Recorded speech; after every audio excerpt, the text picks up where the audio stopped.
네, 우리 시편 119편 15절 말씀 우리 한번 같이 읽어보도록 하겠습니다. 시작. 내가 주의 법도들을 작은 소리로 읊조리며 주의 길들에 주의하며. 아멘. 우리는 어떤 일을 하게 될 때 목표를 삼게 되죠. 그래서 그 목표를 이루기 위하여서 또 세부 계획들을 세웁니다. 그리고 그 계획들을 지키기 위하여서 다짐들을 하게 되죠. 이번 시험에는 내가 결단코 한 평점 4.0은 맞겠다. 이러는 이제 목표를 딱 삼았어요. 그 딱 삼았으면은 이제 여러 가지 세부 계획들이 있겠죠. 내가 시간 확보를 잘 해야 되니까 먹는 거, 뭐 이렇게 자는 거 시간들을 좀 약간 이제 줄여서 세이브해야겠다. 어떤 사람들은 내가 암기력, 특별히 이제 순간 암기력이 또 잘 안 되니까 미리미리 그거를 이제 공부해야겠다. 혹은 나는 의지가 너무 약해. 공부하려고 하면은 포기하고 공부하려고 하면은 또 딴 생각이 들고, 그러니까 혼자 공부하지 말고 친구들, 또 공부 열심히 하는 의지가 강한 친구들 옆에 딱 붙여가지고 또 공부해야겠다. 이런 이제 여러 가지 계획들을 세울 겁니다. 그러고 난 이후에 이 계획들을 세운 다음에 이대로 꼭 지켜야겠다. 예전에는 실패했지만은 이번에는 실패하지 말아야지 라고 우리가 결심을 할 겁니다. 신앙생활을 하는 거에 있어서도 이와 좀 유사한 점이 있어요. 뭐가 유사하냐면, 우리가 이제 연초가 되면 보통 그런 것들을 하는데, 내가 올해는 이제 이러이러한 것들을 해야겠다. 하나님 말씀도 부지런히 읽고 매일매일 읽고, 또 기도하는 것도 매일매일 하도록 하고, 또 예전에는 내가 교회를 다니지만은 교회 다닌 거는 이제 교회 안에서만 내가 그리스도인이고, 교회 밖에 나가면은 그리스도인인지 또 그리스도인이 아닌지 그런 것이 헷갈릴 정도인데, 이제는 그렇게 살지 말아야겠다. 여러 가지 이제 각오들을 하게 될 겁니다. 그리고 이런 것들을 실천에 옮기기 위하여서 세부 계획들을 세울 것이고요. 그 다음에 그것들을 실천할 수 있도록 또 다짐도 해보고 하나님 앞에 기도하며 애쓰는 모습도 우리 안에 있을 것입니다. 이러한 모습들이 우리 안에 있는 것, 목표를 삼고 또 세부 계획들을 삼고 그 다음에 그것들을 지킬 수 있도록 다짐하는 것, 이런 것들이 우리 안에 있는데, 오늘 읽은 이 본문 말씀이 이와 같은 내용들을 담고 있어요. 이 오늘 읽은 이 말씀, 시인은요 지금 결심하고 있습니다. 앞으로 자신이 어떻게 할 것인지에 대하여서 굳은 결의가 기록되어 있어요. 지금 이제 시인은 이제 9절부터 이 문맥이 이루어지는데, 9절에 뭐라고 나와 있냐면, 자기는 자기의 행실이 깨끗하게 되기를 원한다. 어떻게 하면 좋을까? 주님의 말씀만 지키는 것이 바로 그것이다 라고 얘기를 하고 있어요. 그러니까 시인은 9절에서 자신의 인생의 목표, 그 목표가 깨끗한 삶이었어요. 그러한 목표를 세우고 난 이후에 실천 방안들이죠. 구체적으로 어떻게 하면 좋을까를 그가 모색을 했습니다. 그리고 그 모색한 것을 자기가 과거에 이렇게 행동했습니다 라고 하는 것을 보여줬는데요. 10절에 보면 뭐라고 나오냐면, 주님을 자기가 전심으로 찾았습니다 라고 이렇게 나오죠. 또 11절에 보면은 하나님의 말씀을 자신의 마음에 두었습니다 라고 되어 있고, 13절에 보면 말씀을 자기가 선포하였습니다 라고 나오며, 14절에 보면 말씀을 자기가 즐거워하였습니다 라고 이렇게 되어 있습니다. 그러니까 지금 10절, 11절, 13절, 14절에는 모두 다 과거에 본인이 했던 것들을 지금 언급하고 있어요. 거룩한 삶, 깨끗한 삶, 정결한 삶, 그것을 목표로 삼아서 했던 것들을 하는 거죠. 그런데 15절과 16절은 뭐가 나오냐면 자기의 결심이 나옵니다. 자기가 이제는 이렇게 할 것입니다 라고 하는 굳은 의지가 나타나고 있는 것을 확인할 수가 있습니다. 특별히 우리가 읽은 이 15절 말씀에는 무엇이 있는가 하면요, 바로 주님의 말씀을 묵상하는 것, 그 다음에 두 번째로는 주님의 말씀을 주의하는 것이 바로 이것입니다. 시인은요, 과거에 자기가 어떠한 일을 했는지, 또 자기가 어떠한 위대한 것들, 많은 것들을 했는지, 그것에만 안주하지 않습니다. 지금 시인이요, 우리가 봤을 때는 와, 대단하다, 어떻게 그런 일들을 했을까라고 하는 모습들이 보여져 있지만, 그러나 거기서 끝나지 않았어요. 오히려 더 미래, 앞으로 할 것들에 대하여서 지금 의지를 보여주고 있는 것입니다. 어떤 사람들은요, 과거에, 자기가 과거에 했었던 일들을 자랑하기도 하죠. 내가 젊었을 때는 이런저런 일들을 했어. 내가 옛날에는 이런 거 했어. 목사님 때는 이제 끝자락이긴 하지만은 그 자랑의 척도가 뭐였냐면 40일 금식 기도였어요. 너무 옛날이었나? 40일 금식. 그러니까 그냥 금식 한두 번 한 것도 아니고 40일 정도 연속으로 금식을 해야 이 사람이 정말로 대단하구나, 뭔가를 했구나 라고 하는 것이 이렇게 되어 있는데, 이제 문제는 뭐냐면 거기에 안주하는 거예요. 거기에 만족을 하고 더 앞으로 나아가지 않은 거죠. 내가 왕년에 이랬는데 이런 것만 하는 겁니다.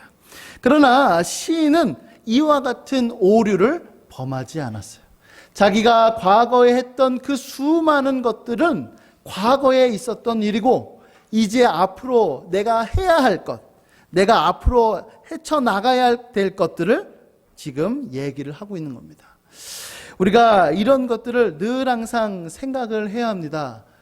우리가 잊지 말아야 될 것이 여기 있어요. 제가 예전에도 설교 시간에 말씀드렸는데, 어제 받은 은혜는 어저께에 주님의 뜻대로 산 것, 오늘은 오늘 주님의 뜻대로 살기 위해서는 오늘의 은혜가 필요하다.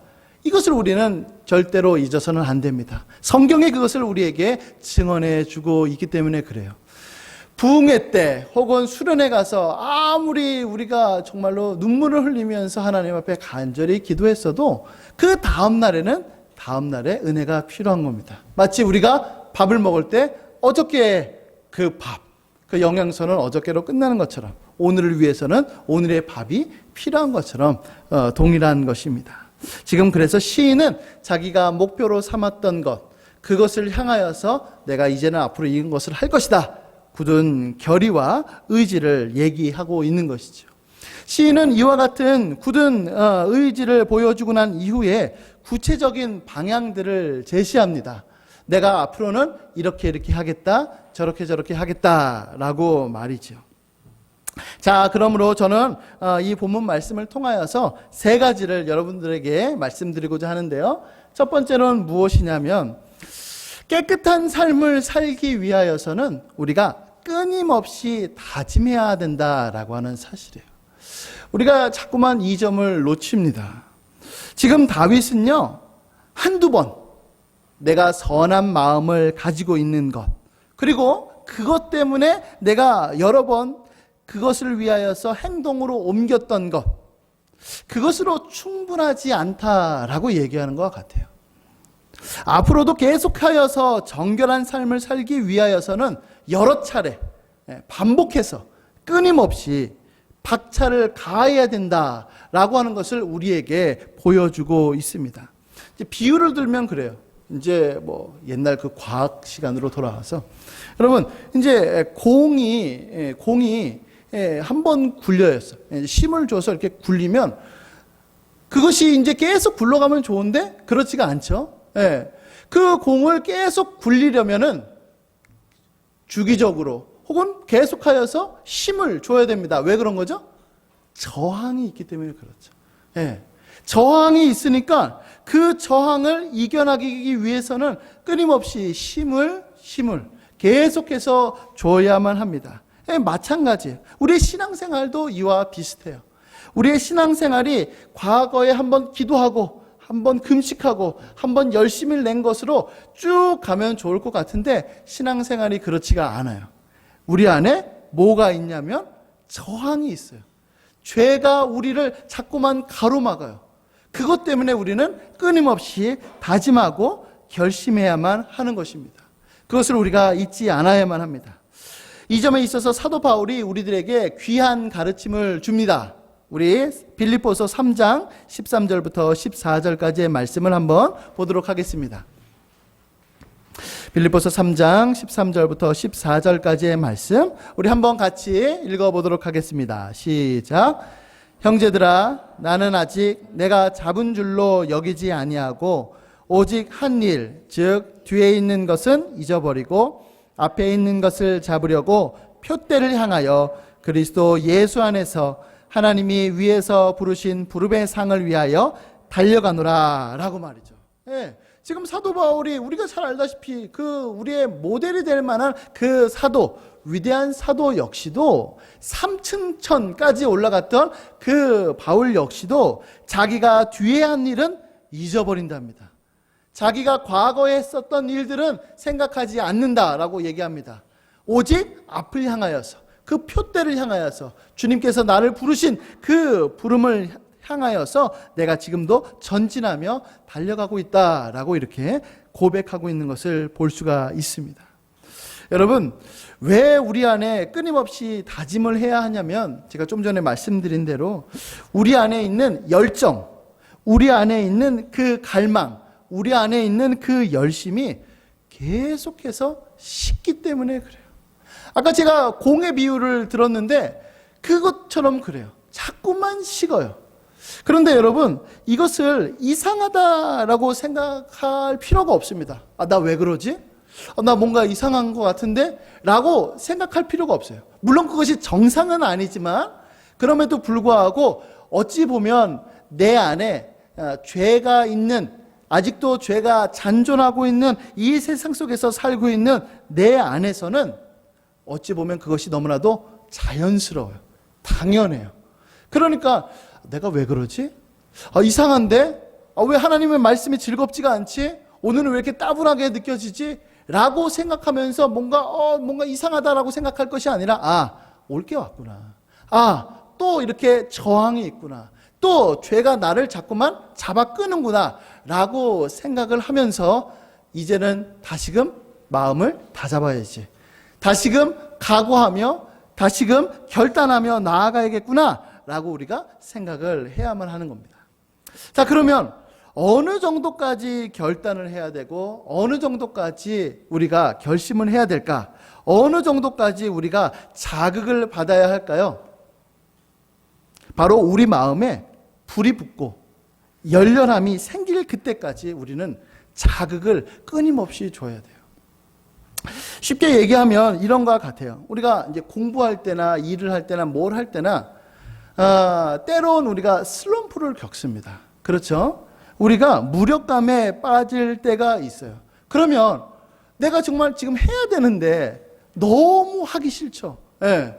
그래서 어쩔 수 없이 끌려가기는 하지만은 그것이 재미없고, 이제는 내가 못하겠다, 그런 생각이 들 때도 있습니다. 그럴 때 우리 안에 뭐가 필요하죠? 자극이 필요하죠. 우리의 마음이 새롭게 쇄신되는, 그 리프레시 되는 그것이 필요해요. 신앙생활도 마찬가지예요. 우리 안에서 자꾸만 슬럼프가 빠집니다. 무기력감이 돼요. 이거는 내가 왜 이럴까 싶을 정도로 힘들 때가 있는데, 그럴 때마다 그 슬럼프에서, 영적인 슬럼프에서 벗어날 수 있도록 우리는 끊임없이 자극을 주어야만 한다라고 하는 사실이죠. 그래서 여러분, 설교가 여기서 중요한 이유가 바로 여기 있어요. 뭐냐면 설교의 주된 목적 중에 하나는 무엇이냐면 바로 우리가 여러분들에게 이렇게 자극을 주는 거예요. 자극을. 이를테면 설교는 두 가지의 목표가 있는데, 첫 번째로는 우리가 무엇을 믿어야 되는지, 그 다음에 우리가 어떻게 행동해야 되는지, 그와 같은 가르침을 하는 것. 그것이 바로 설교의 1차적인 목적이죠. 그런데 그것만 있으면 성경 공부랑 별반 다를 게 없어요. 설교는 거기에 뭐가 있냐면 그 배운 대로 믿고 그 배운 대로 행동하고 살 수 있도록 끊임없이 여러분들을 자극시켜주는 거예요. 여러분들 믿어야 합니다. 여러분들 이와 같이 행동해야 됩니다.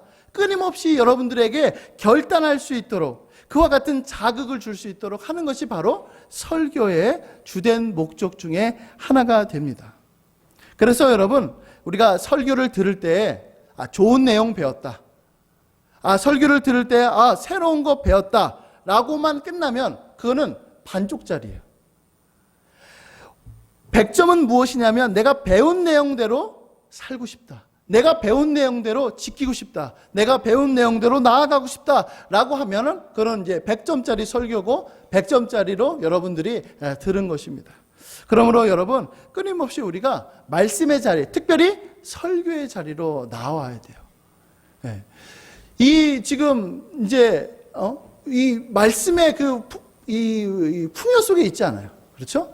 저도 지금 인터넷으로 유튜브에 올리고 있고, 또 우리 교회 홈페이지 가면은 담임 목사님 설교도 올라와져 있고, 우리 새벽 예배 매일 성경으로 하는데 매일 성경도 매일매일 설교 그 음성 파일이 올라오고 있어요. 그런 것들을 끊임없이 들음을 통하여서 내가 이렇게 살지 않아야겠다 결단하며 오늘 하루도 나아가야 되는 것, 이것이 우리가 가져야 되는 목표다라고 하는 사실입니다. 자, 그러면 시인은 이러한 목표를 가지고선 구체적인 세부 사항으로 들어가게 되는데요. 그것은 바로 무엇이냐면 하나님의 말씀, 이 하나님의 말씀을 묵상하는 것을 시인은 지금 결단하고 있습니다. 자, 14절 상반절에 보면 이렇게 나오죠. 주의 법도들을 작은 소리로 읊조립니다. 읊조릴 것입니다 라고 지금 이 시인이 고백을 하고 있습니다.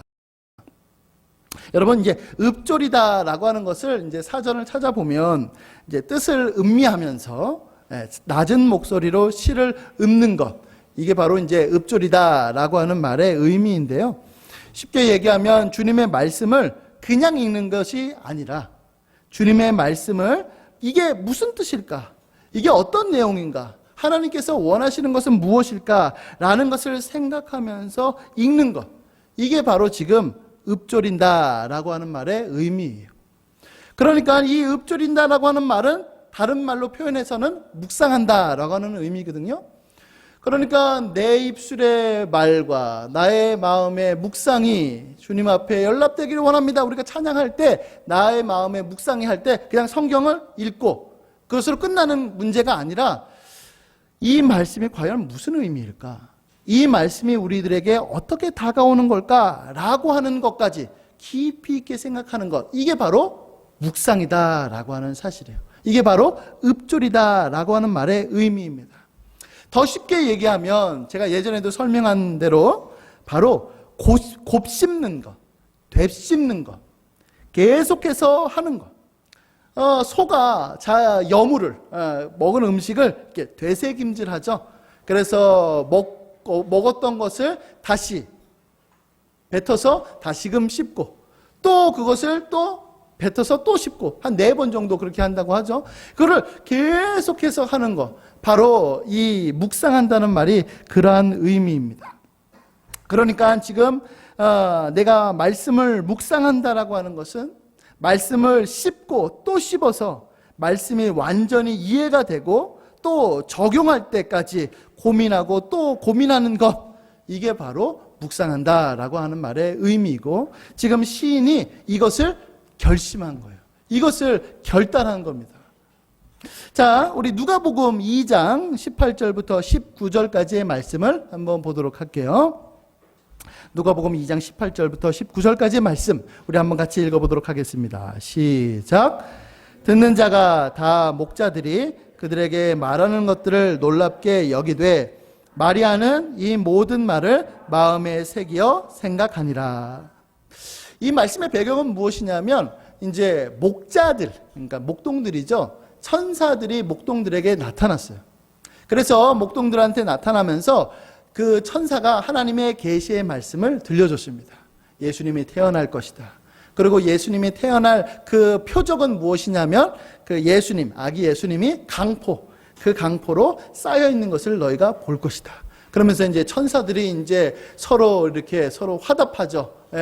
우리 하늘에서는 또 땅에서는 또 하나님 앞에 영광이고 이 땅에서는 하나님 앞에 기쁨이 될 것이다 라고 하는 것들을 그 선사들이 이렇게 환상을 목동들이 봅니다.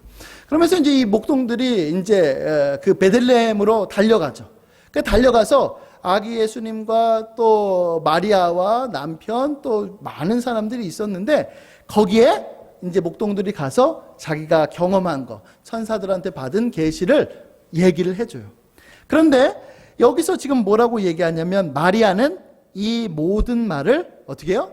마음에 새기어 생각한다라고 이렇게 되어 있어요. 이게 바로 묵상한다는 말이에요. 마리아로서는 이해가 잘 안 되죠.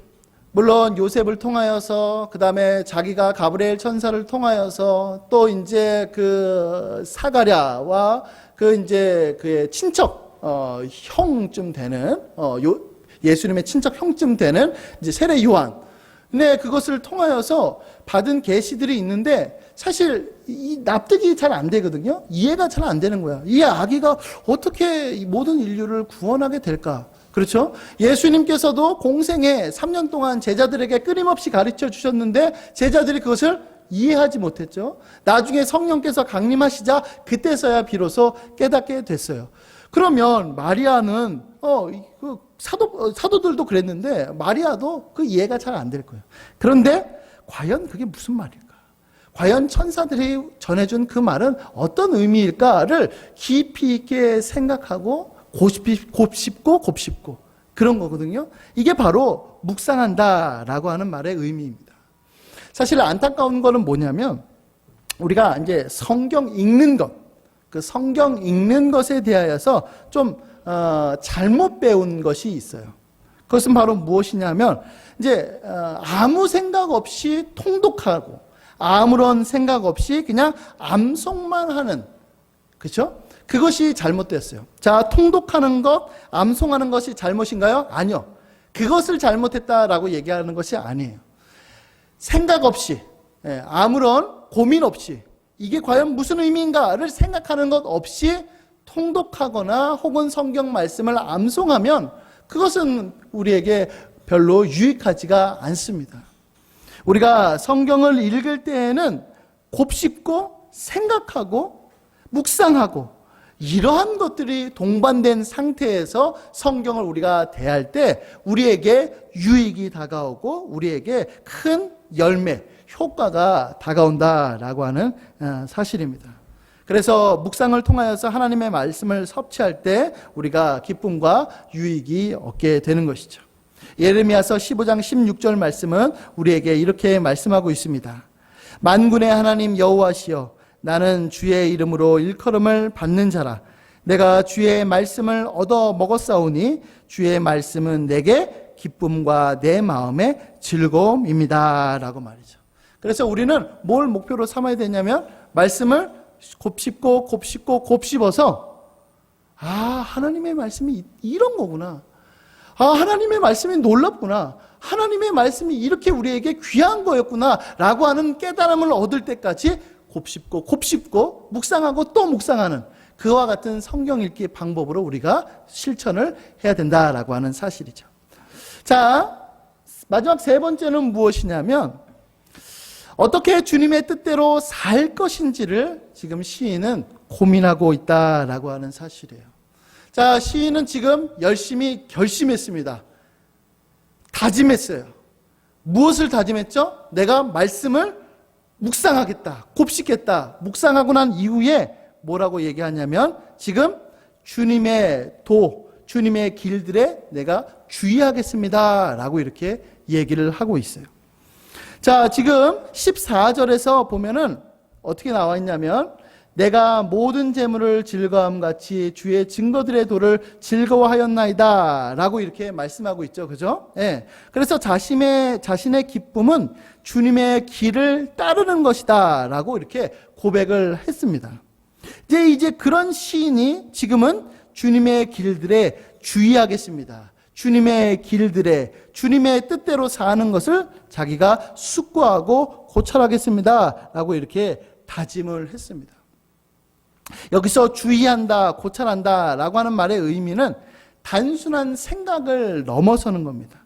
여기서 말하는 것은 무엇이냐면 말 그대로 실천에 옮기는 것. 내가 하나님의 뜻대로 어떻게 살 것인가, 그것을 고민하는 거죠. 그저 사변적으로, 형이상학적으로 숙고하는 것이 아니라 실질적인 행동들을 자기가 지금 고민하고 있는 것입니다. 자, 예를 들면 이런 거예요. 우리가 사랑에 대하여서 생각해요. 하나님 사랑, 이웃 사랑. 그러면 이웃 사랑에 대하여서 예수님께서 말씀하셨죠? 내 이웃을 내 몸과 같이 사랑하라. 자, 그러면 우리가 어떻게 생각하냐? 아, 그렇지. 예수님은 내 이웃을 내 몸과 같이 사랑해야지. 그걸로 끝나는 거죠. 그렇게 끝나면 우리에게 유익이 그렇게 없어요. 무슨 생각을 해야 되냐면 바로 그러면 내가 내 이웃을 사랑해야, 내 몸과 같이 사랑해야 된다고 말씀을 하고 있는데, 그러면 내 이웃은 누구지? 여기서 말하고 있는 내 이웃은 내가 좋아하는 사람일까? 내가 친한 사람일까? 아니면 도움이 필요한 사람일까? 과연 예수님께서 말씀하신 내 이웃은 누굴까? 그것을 우리는 고민해야 되죠. 또 하나, 내 몸과 같이 사랑한다고? 이게 무슨 말이지? 내가 나를 아끼듯이 상대방을 아끼면 되나? 아니면 내가 내 방식대로, 내가 원하는 대로 상대방을 사랑하면 되나? 내가 원하는 대로 상대방을 사랑하면 이 사람이 이걸 싫어하면 어떡하지? 그러면 내가 그 사람을 맞춰주면, 그러면은 그 사람은 좋아할지 모르지만 나는 너무나도 불행할 것 같은데 그러면 어떡하지? 이러한 것들을 고민하는 거죠. 그러니까 한 가지 그 말씀을 가지고선 끊임없이 어떻게 실천할까? 어떻게 살까? 어떻게 이것들을 구현해 나갈까? 지금 시인은 이것을 고민하고 있는 겁니다. 그런 의미에서 주의 길들에 내가 주의하고 있습니다. 주의할 것입니다. 라고 지금 이렇게 얘기를 하는 것입니다. 그러므로 우리 사랑하는 우리 청년 여러분, 우리의 경건은 뭐냐면 바로 실천적인 경건이에요. 우리의 경건은 바로 실천적인 경건입니다. 이것을 우리는 잊어서는 안 됩니다. 야고보서 2장 15절부터 17절까지에는 이렇게 말씀하고 있습니다. 만일 형제나 자매가 헐벗고 일용할 양식이 없는데 너희 중에 누구든지 그에게 이르되 평안히 가라, 덥게 하라, 배부르게 하라 하며 그 몸에 쓸 것을 주지 아니하면 무슨 유익이 있으리요? 이와 같이 행함이 없는 믿음은 그 자체가 죽은 것이라 라고 이렇게 되어 있습니다. 또 요한일서 3장 17절부터 18절까지는 이렇게 나와 있는데요. 우리 한번 같이 읽어보도록 하겠습니다. 시작. 누가 이 세상의 재물을 가지고 형제의 궁핍함을 보고도 도와줄 마음을 닫으면 하나님의 사랑이 어찌 그 속에 거하겠느냐. 자녀들아, 우리가 말과 혀로만 사랑하지 말고 행함과 진실함으로 하자. 웨스트민스터 소요문답 제3문은 우리에게 이렇게 가르칩니다. 성경이 근본적으로 가르치는 내용은 무엇입니까? 우리 답 같이 읽어볼게요. 자, 시작. 성경은 근본적으로 사람이 하나님에 관해 믿어야 할 바가 무엇인지, 하나님께서 사람에게 요구하시는 의무가 무엇인지 가르쳐 줍니다. 네, 성경을 두 가지로 구분할 수 있는 거예요. 하나는 우리가 뭘 믿어야 되지? 라고 하는 것과 또 하나는 우리가 어떻게 행동해야 되지? 라고 하는 거예요. 그래서 성경을 잘 보면은 우리가 무엇을 믿어야 될지를 잘 일목요연하게 우리에게 언급합니다. 또 하나, 그러면 믿는 사람으로서 우리가 앞으로 어떻게 행동해야 되지? 라고 하는 것들을 우리 애들에게 알려주고 있습니다. 그러니까 우리의 경건, 우리의 신앙생활은 하나님을 어떻게 믿을 것인가와 함께 그 믿는 사람으로서 우리가 앞으로 어떻게 행동해야 되는가를 우리가 알아야 되고 우리가 그것들을 경험해야 된다라고 하는 사실입니다. 그러므로 우리 사랑하는 청년 여러분, 이것을 늘 항상 생각했으면 좋겠어요. 우리가 묵상하고 우리가 앞으로 하나님 앞에 나아갈 그때에도 염두를 해두는 거예요. 하나님을 우리가 어떻게 믿어야 될까? 그리고 앞으로 우리가 어떻게 살아가야 될까를 고민하면서 성경을 대해야만 합니다. 자, 이 세 가지를 중심적으로 해서 제가 적용을 해보도록 할 건데요. 제가 짧게 5가지, 아주 짧게 5가지 준비했어요. 첫 번째는 무엇이냐면 말씀을 묵상할 수 있는 여러분 시간을 확보해야 합니다. 말씀을 묵상할 수 있는 시간을 확보해야 돼요. 여러분 말씀을 묵상할 때 생각을 깊게 한다라고 말씀을 드렸습니다. 예, 그러기 위해서는 뭔가 안정된 시간이 필요하죠. 그런데 바쁜 일정 속에서 우리가 살아가고 있어요. 그런 살아가고 있는 속에서도 그 꼬리를 물고 지나가는, 그러니까 꼬리만 한 입 베어 물고 끝나는 그와 같은 시간이라고 할지라도 그러한 시간들을 우리가 확보해야 된다라고 하는 거예요. 여러분 아무리 바빠도 밥을 끼니를 거릅니까? 거르지 않죠. 밥을 먹습니다. 그렇죠? 근데 진짜 바빠요. 밥 먹을 시간도 없어요. 그러면은 인스턴트나 그죠? 패스트푸드나 그런 걸로 우리가 때웁니다. 그래도 그거를 먹으니까 우리가 움직일 수가 있는 거예요. 하나님의 말씀을 묵상한다라고 할 때 가장 좋은 거는 시간을 들여서 묵상하는 것도 필요하죠. 그것이 정말로 중요합니다. 그러나 정말로 시간이 없을 때는 그 짬짬을 내서라도 밥을 먹는 것처럼 그 짬을 내서라도 하나님의 말씀을 생각할 그때 1분 생각하고 중단하고 막 바쁜 일 하다가 또 한 1분 생각하고 그러한 일이 반복된다 할지라도 그것을 결국에는 놓쳐서는 안 된다라고 하는 사실이에요. 자, 두 번째는 무엇이냐면 바로 영적인 미각이 회복되어야 됩니다. 여러분 묵상하는 습관을 기르는 거는요 가장 좋은 방법은 무엇이냐면 최고의 방법은 바로 말씀을 즐거워하는 거예요. 말씀을 기뻐하는 겁니다. 예, 만약에 먹는데 먹는 즐거움이 없으면 아마 그 음식은 우리가 손을 안 댈 거예요. 그 병에 걸렸을 때 가장 힘든 게 뭐냐면 바로 밥맛을 잃어버리는 거예요. 밥맛을 잃어버리는 거예요. 여러분들도 그런 경험들을 하나요? 예, 감기에 걸리거나 혹은 아플 때 입맛이 없으니까 밥을 먹어야 힘을 내서 그죠? 예, 이 병과 싸우고 또 약 효과도 있고 그러는데 입맛이 없어서 밥을 못 먹는 경우들이 너무나도 많아요. 말씀도 마찬가지예요. 우리가 말씀을 읽을 때에 그 말씀이 송이꿀보다도 더 달아야 되고 말씀 읽는 것이 즐거워야 되는데 말씀 읽는 게 재미가 없어요. 그러면 말씀을 점차 멀리할 수밖에 없어요. 너무나도 당연하죠. 그러므로 우리는 무엇을 놓고선 기도해야 되냐면 하나님 말씀을 읽을 때에 말씀이 즐거울 수 있도록 말씀이 기쁠 수 있도록 도와주세요. 그 영적인 그 미각을 다시금 되찾을 수 있도록 회복할 수 있도록 주님 도와주세요 라고 우리가 기도해야 합니다. 시편 1편 2절 말씀에는 이렇게 나와 있는데요. 우리 한번 같이 읽어보도록 하겠습니다. 시작. 오직 여호와의 율법을 즐거워하여 그의 율법을 주야로 묵상하는도다. 네, 율법을 즐거워해야 그 율법을 주야로 낮과 밤 계속해서 묵상할 수 있는 것처럼 우리도 역시 그렇게 주님의 말씀을 즐거워해야 되는 것. 그것을 회복해야만 하는 것입니다. 자, 세 번째로는 무엇이냐면 바로 말씀을 소화시켜야 된다라고 하는 사실이에요. 말씀을 소화시키는 것. 여러분, 밥을 급히 먹으면 우리가 체하기 마련입니다. 그렇죠? 예, 천천히 먹고 또 여러 번 곱씹어야지만 소화가 잘 되죠. 그렇게 해야지만 우리 영양분이 흡수가 더 우리의 몸속에 잘 됩니다. 이 말씀이라고 하는 우리의 영혼의 그 양식을 먹을 때에도 마찬가지예요.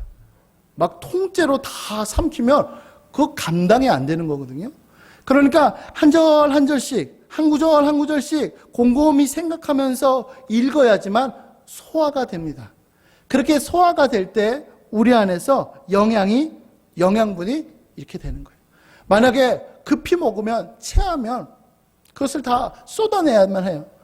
부지런히 또 곱씹으면서 천천히 소화시켜 갈 때에 그 말씀이 우리 안에 영양분으로 더 자리 잡을 수 있다라고 하는 사실입니다. 자, 네 번째는 무엇이냐면 말씀의 영양소를 균형 있게 채워야 된다라고 하는 거예요. 여러분, 아무리 좋은 음식이라도요, 그것만을 놓고 계속 먹으면 불균형이 있습니다. 밸런스가 깨지는 거예요. 우리가 잘 알고 있는 3대 영양소도 있고 5대 영양소도 있습니다. 그런 것들을 우리가 골고루 먹어야만 하는데요. 말씀을 묵상할 때도 이와 같아요. 여러분, 성경에는 여러 가지의 주제들이 있습니다. 하나님에 대한 것도 있고, 예수님에 대한 것도 있고, 성령님에 대한 것도 있고, 예수님의 재림에 대한 것도 있고, 여러 가지 것들이 있어요. 그 주제들이 있는데, 그 주제들을 골고루, 균형 있게 섭렵하는 것이 매우 중요합니다. 한쪽으로 치우치다 보면은 문제가 생기게 되어 있습니다. 그래서 제가 끊임없이 말씀드리는 것은 바로 무엇이냐면 전체 성경이에요. 전체 성경. 하나님의 말씀을 전체적으로 다 섭렵해야지만 우리 안에 영적인 균형이 잡히게 되기 때문에 그렇습니다. 대신에 이런 것은 있을 수 있어요. 바로 무엇이냐면 지금 나에게 필요한 영양소가 있을 수 있겠죠. 일부러는 아니고 어쩔 수 없이 예를 들면은 내가 너무 바빠서 이 인스턴트나 패스트푸드만 막 먹다 보면 그 영양의 불균형이 있어서 내가 지금 필요한 것은 지금 이거보다 이런 것이 필요해요. 그러면 이 필요한 영양소를 공급해 주면 밸런스가 맞겠죠. 그죠? 네. 그런 것처럼 지금 현재 내게 필요한 말씀, 내 현실에 맞는 말씀이 있을 수가 있는데 그것을 잘 알아서 그것을 공급해 주는 것도 물론 필요합니다. 지금 우리가 이제 토요 묵상, 지금 우리가 계속 하고 있는데 어제죠. 어제부터 성경 강해를 하기 시작했어요. 데살로니가 전서를 하게 됐는데 이제 데살로니가 그 사람들은 믿음의 열매, 또 사랑의 열매, 소명의 열매가 뚜렷하게 잘 드러났어요. 그래서 사도 바울이 칭찬을 많이 했습니다. 그런데 문제는 뭐였냐면 그것 중에 하나, 소망에 관련된 문제. 그러니까 예수님의 재림에 관련된 문제에 대하여서 지금 약간의 오해가 있었어요. 불균형이 있었어요. 그래서 사도 바울이 다른 것들에 대해서는 칭찬하는데 특별히 예수님의 재림에 대하여서는 이 데살로니가 성도들을 향하여서 이거는 이렇게 믿어야 된다. 이거는 틀린 거다라고 하는 것을 이렇게 얘기해 주는 것이 바로 데살로니가서입니다. 그러니까 지금 데살로니가 성도들에게 있어서는 뭐가 불균형이죠? 바로 재림에 대한 것이 불균형이 있는 거거든요. 그 불균형에 맞춰서 사도 바울이 진단을 하고 처방을 내려주는 것과 같아요. 그러니까 우리도 늘 항상 균형 있게 말씀을 공부해야 됩니다. 성경을 여기만 읽을 것이 아니라 전체적으로 읽되 지금 과연 내가 어떤 것이 부족한가, 내가 지금 어떤 것이 지금 취약한가 라고 하는 것을 생각하면서 그것을 또 집중적으로 공부할 필요가 있는 것이죠. 그래서 우리의 그 영적인 그 영양 상태가 균형을 맞춰야 됩니다. 자, 마지막 5번째는 무엇이냐면 우리는 영적인 나태함과 끊임없이 싸워야만 합니다. 왜 이렇게 하기 싫을까? 왜 이렇게 지루할까? 왜 이렇게 즐겁지가 않을까? 제가 아까 말씀드린 대로 이것은 이상한 일이 아니에요. 죄를 갖고 있는 사람으로서 너무나도 당연하게, 너무나도 자연스럽게 우리들에게 다가오는 문제입니다. 공을 굴릴 때 저항이 있는 것처럼 우리 안에 죄의 저항이 있다는 사실을 기억해야만 합니다. 오히려 우리는 이 저항과 싸우는 것, 바로 천국 갈 그날까지 이것과 싸우는 것, 이것이 바로 우리 안에 목표고 우리가 끊임없이 해야 될 일들인 것이죠. 여러분, 금을 캐기 위해서는요, 그 금광에 한두 번 가서는 그 금을 많이 캘 수 없습니다. 끊임없이 그 금광으로 가야 돼요. 자, 바닷속에 있는 진주를 많이 얻으려면 그 바닷속에 계속해서 잠수해서 그 진주들을 우리가 캐내야 되는 것처럼 우리는 말씀에 그 말씀의 그 광산으로 끊임없이 가야 됩니다. 그 말씀의 광산에 가서 끊임없이 캐내야 돼요. 어떨 때는 잘 캐낼 수도 있어요. 쉽게 얻어낼 수도 있습니다. 근데 어떨 때는 잘 안 될 수도 있어요. 그것이 너무나도 단단해서 말씀의 꼴을 잘 안 될 수도 있어요. 그럴 때는 한 번, 두 번, 세 번 계속하고, 혼자 힘으로는 안 되면 친구들의 도움도 받고 또 목사님의 도움도 받고, 그렇게 해서 말씀의 그 광산에서 그 금을 캐야만 하는 것입니다. 그러므로 사랑하는 청년 여러분, 하나님께서 여러분들 안에 새 일을 시작하셨어요. 여러분들 안에 하나님의 뜻대로 살고자 하는 그 마음을 하나님께서 주셨어요. 그러니까 그 저항하고자 하는 그 죄의 세력과 맞서 싸워서 우리 안에서 스스로 고무시키고 또 고치시키고 격려하고 독려해서 그 죄의 저항과 싸워 이겨 또 나태함에서 승리하기를 바랍니다. 그래서 하나님의 말씀과 하나님의 그 뜻대로 살아가서 주님께서 원하시는, 주님께서 기뻐하시는, 또 주님께서 자기가 그 거룩한 삶, 또 정결한 삶, 깨끗한 삶을 목표로 한 그 목표점에 도달하는 우리 청년들이 될 수 있기를 예수님의 이름으로 간절히 소원합니다. 아멘.